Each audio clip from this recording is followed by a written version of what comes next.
a man or a woman with common sense and who is not an idiot, and I assure that I can make a leader out of him or her. A decisive leader and an able listener who was always considerate to those under his commands. A legend who faded gracefully into retirement, and an extraordinary soldier whose first-class military leadership uplifted the Indian Army. The legendary Sam Manekshaw. He was a former chief army staff of an Indian army, born to a Parsi parent in Amritsar. Manekshaw was the first Indian army officer to be promoted as a 5-star rank in the Field of Marshal. He is widely regarded as the architect of Indian victory during 1971 Indo-Pakistan War.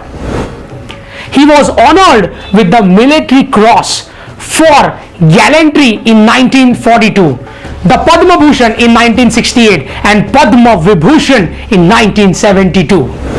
Some of the leadership lessons that would help everyone in today's life are: number 1, build strong professional knowledge and competence.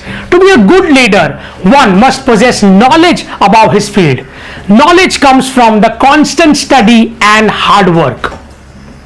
The more you know, the more competent you become. Knowledge is essential so as to make the right decision based on known facts and not on gut or perceptions.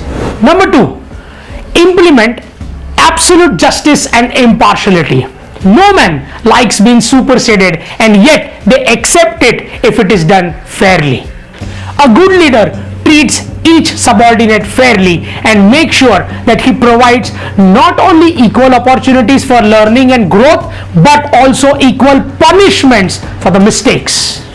Number 3, management of men and resources. Knowing how to deal with his subordinate is one of the most required skill as a leader needs to have. He suggests that every leader must be firm but should have a good sense of humor to get your men out of the despondency. You never know what others are dealing with. So, as a good leader, one must be empathetic always. Use of carrot and stick, motivation and punishments, empathetic and aggressive. Field Marshal Sam Manekshaw has always ensured that he is on both ends of the spectrum, but using the right strategy at the right time to get the work done and keep people in a team. Extreme end leadership is one of the finest lessons that we can learn from the life of Manekshaw, where he has ensured that you love people at the same time learn to punish them as well if things go wrong. Can you handle people with love and with rough love at the same time? Question to yourself.